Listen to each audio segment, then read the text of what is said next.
சான்றோர் தளம் 100வது நிகழ்ச்சியை நோக்கி பயணித்துக் கொண்டிருக்கிறது. நாம் அடிக்கடி சொல்வதை போல தமிழ் இலக்கியத்திலே ஆசிரியப்பாக்களிலே ஒரு ஈற்று அயலடி என்று சொல்வார்கள். கடைசி அடிக்கு முந்தைய அடிக்கு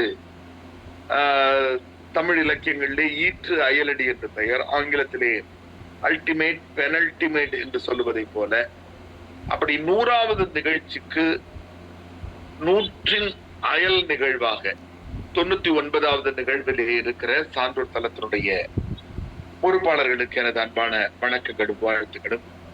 அன்பிற்குரிய நண்பர் பீட்டராசன் அவர்கள், வெற்றி நிலவன் அவர்கள், மன்னன் அவர்கள், தம்பி பாலமுருகன் அவர்கள் இதனை இடைவிடாது தொடர்ந்து நடத்தி கொண்டே இன்று 99வது நிகழ்வுக்கு எடுத்து வந்திருக்கிறார்கள் என்பது மிகுந்த மகிழ்ச்சிக்குரியது.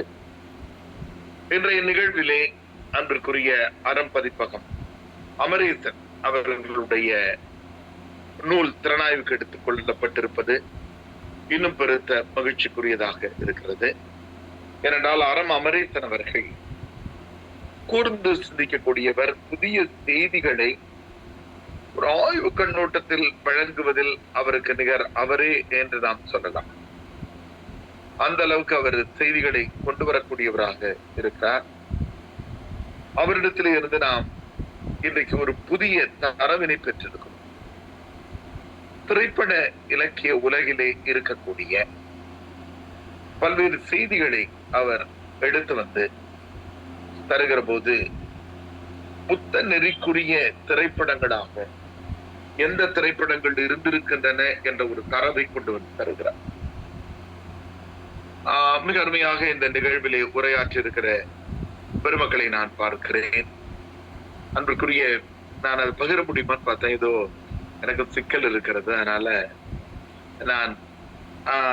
நான் பார்த்து வாசிக்கிறேன். நண்பர் அமிர்தம் பீட்டர்ராஜன் அவர்கள் தான் வெளிநாட்டுக்கு சென்றிருந்த காலகட்டத்திலேயும் கூட இடைவிடாமல் இந்த நிகழ்ச்சி நடக்கிற மாதிரி பார்த்து கொண்டார். அவருக்கு எனது அன்பான வணக்கங்கள். தம்பி மன்னன் அவர்களுக்கும் அமிர்தம் பீட்டர்ராஜன் அவர்களுக்கும் பாபு சசிதரன், ஷாலினி ஜெரால்டு, மிக அருமையான நூல் திறனாய்வு செய்திருக்கிற கவிஞர் படலூர் ஆதிரை, அரங்கில் அமர்ந்திருக்கிற சான்றோர்கள், வெற்றி நிலவன் உள்ளிட்டவர்களுக்கு எனது அன்பான வணக்கம். பௌத்த மத கருத்துக்களை பொறுத்த மட்டில் தமிழ் நிலப்பரப்புக்கு வந்து சேர்ந்த வரலாற்றை நாம் அறிவோம்.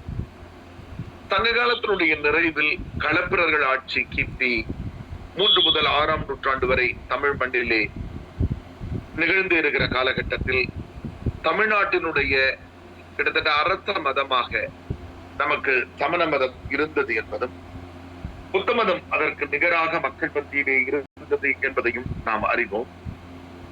புத்த மதம் பின்னாளில் மகாயானம், ஹீனயானம் என்று தன்னை பிளவுபடுத்திக் கொள்கிற போது கூட தமிழகத்திலே புத்த விகாரங்களும் பௌத்த நெறியை சொல்கிறவர்களும் பேசுகிறவர்களும் மிகுதியாகவே இருந்திருக்கிறார்கள்.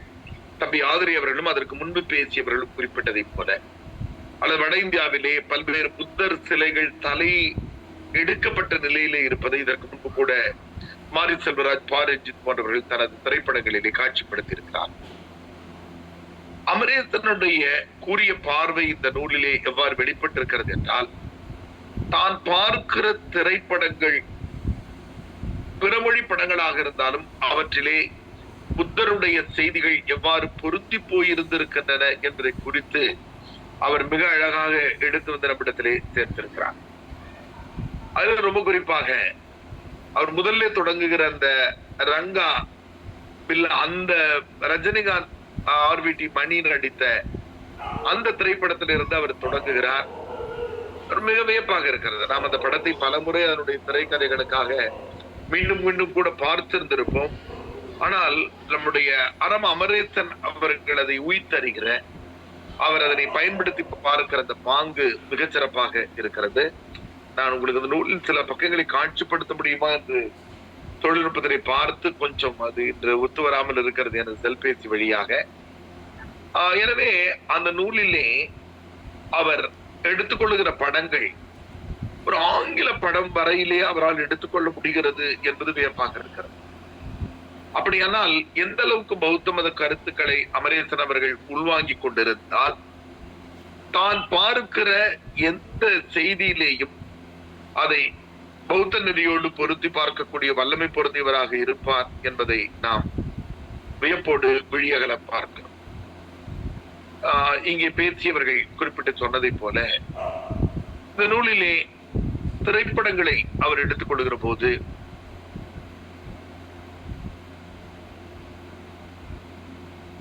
ஒரே நிமிடம்.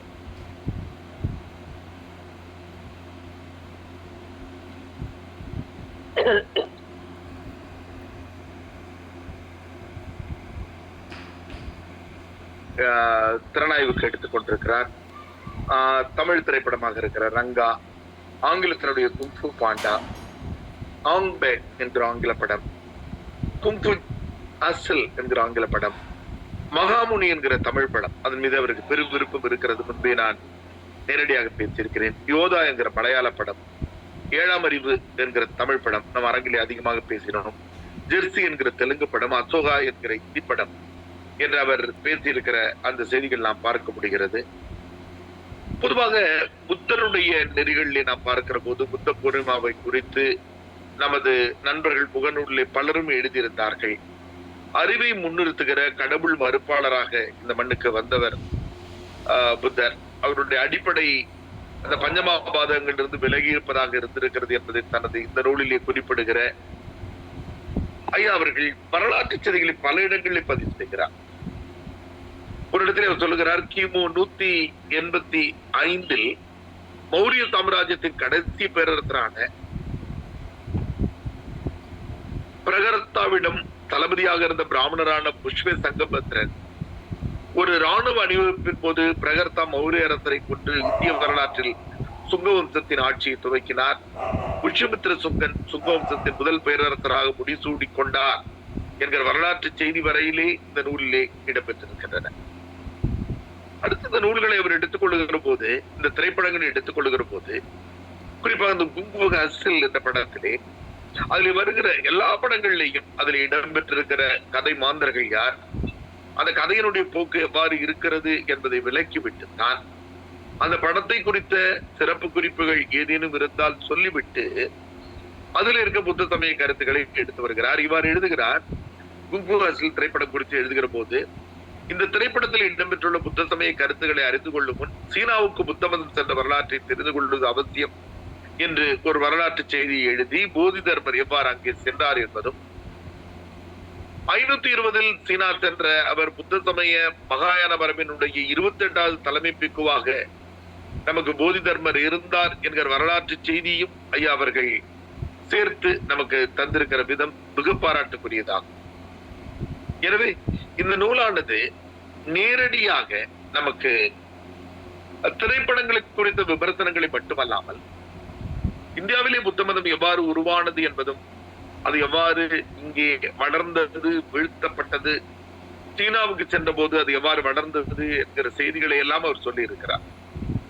புத்தருடைய உள்ளங்கை தியான மரபிலே இருக்கிற அந்த 10 முத்திரைகளை குறித்த செய்திகளையும் இதிலே ஐயா அவர்கள் எழுதியிருக்கிற பாங்கினை பார்க்கிறோம். இவ்வாறு இந்த நூல் முழுவதும், அதே போல மகாமுனி அவருக்கு மிக பிடித்த திரைப்படமாக இருக்கிறது. வாழ்க்கை அன்பினாலும் பாசத்தினாலும் ஆனதல்ல, பிழைகளாலும் குற்ற உணர்ச்சிகளாலும் நிரம்பியது என்ற ஜென் தத்துவத்தோடு அந்த கற்றை தொடங்குகிறது. எங்கள் வீட்டில் இருக்கிற எல்லோரும் புத்தருடைய விபாசனா பயிற்சிக்கு சென்று இருக்கிறோம். அதை சொல்லி எனது வாழ்த்துறையை நான் நிறைவு செய்து கொள்ள விரும்புகிறேன். புத்தருடைய விபாசனா பயிற்சி என்பது மிக மிக எளிமையான ஒன்றாகும். சொல்வதற்கு மிக எளிதாக இருக்கிற அந்த பயிற்சியினை 10 நாட்கள் எந்த கட்டணமும் இல்லாமல், தங்குகிற இடத்திற்கு எந்த தொகையும் செலுத்தாமல் இலவசமாக கற்றுக்கொள்கிற வகையிலே இந்தியாவெங்கும் 143 இடங்களிலே கோயங்கா என்பவர் நிறுவி இருக்கிறார். அந்த செய்திகளை படித்திருந்தாலும் மிக வியப்பாக இருக்கும். கிரண்பேடி அவர்கள் திகார் சிறையிலே இருந்த போது அங்கிருந்து சிறை கைதிகளுக்கு சொல்லி தந்த காரணத்தினால்தான் அவருக்கு மகதேசி விருது கிடைத்தது என்பதற்கான செய்தியும் கூட நமக்கு கிடைக்கின்றன. புத்தர் சொல்ல விரும்புகிற செய்தி என்னவென்றால், மனிதர்கள் சிறு சிறு தவறுகளை அறியாமல் செய்து கொண்டே இருக்கிறோம். ஆங்கிலத்திலே டு எர்ர் இஸ் ஹியூமன் என்று சொல்வார். அப்படி செயல் செய்ததற்கான குற்ற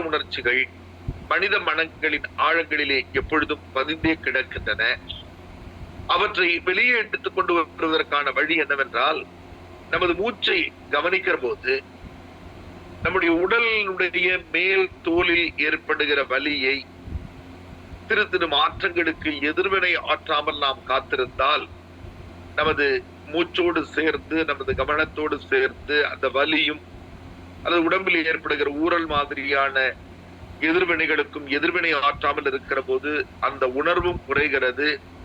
நமது மனதிலே ஏற்படுகிற முன்பே பதிவாகி இருக்கிற குற்ற உணர்ச்சிகளும் கவலைகளும் நீங்குகின்றன. இதுதான் புத்தருடைய விபத்தன பயிற்சியினுடைய அடிப்படையாக இருக்கிறது. அதனால் இந்த நூல், அந்த ஜெர்சி என்கிற தெலுங்கு திரைப்படமாக இருந்தாலும் சரி, அந்த செய்திகளை பொறுத்து பார்க்கிற போது அமரேசனுடைய எழுத்தாற்றல் மிகுந்த பாராட்டுக்குரியதாக இருக்கிறதா என்பதை சொல்லி, ஒரு நூலை எழுதுகிற போது நாம் ஏனோ தானோ என்று எழுதிவிடாமல் அந்த நூலுக்கான தரவுகளை தேடுவதிலே அமரேசன் எடுத்துக்கொள்கிற முயற்சி என்பது, ஒரு திரைப்படம், அது வெளிவந்த நேரம், அதில் இடம்பெற்றிருக்கிற கதை மாந்தர்கள், அந்த கதையினுடைய போக்கு, இடையிலே புத்த மதத்தினுடைய வரலாற்று குறிப்புகள், அந்த திரைப்படத்தில் இடம்பெற்றிருக்கிற புத்த மத கருத்துக்கள் எது என்பதை கிட்டத்தட்ட தம்பி ஆதிரை அவர்கள் சொன்னதை போல ஒரு PhD முனைவர் பட்ட ஆய்வுக்குரிய செய்திகளாக அமரேசன் அவர்கள் தந்திருக்கிறார். அதற்காக அவரது வாழ்த்துக்களை சொல்லி, தொடர்ந்து புத்த மதம் குறித்த அவரது ஆய்வு நூல்கள் பல்கி பெருக வேண்டும் என்று வாழ்த்தி, நல்ல வாய்ப்புக்கு சான்றோர் தளத்தினுடைய நண்பர்களுக்கு நன்றி கூறி நிறைவு செய்கிறேன். நன்றி, மகிழ்ச்சி, வணக்கம்.